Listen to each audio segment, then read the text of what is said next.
मी सावित्रीबाई फुले बोलते, ज्योतिरावांची सावित्री.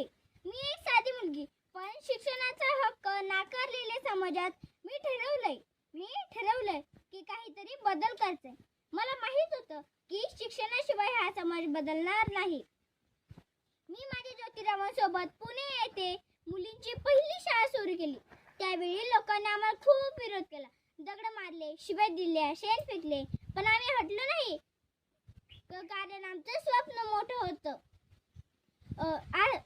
आज मी तुम्हाला हे सांगते की तुमच्या घरातील मुलं व मुलींना शिकवा, कारण शिक्षण हेच खरे स्वातंत्र्याचे खरे शस्त्र आहे.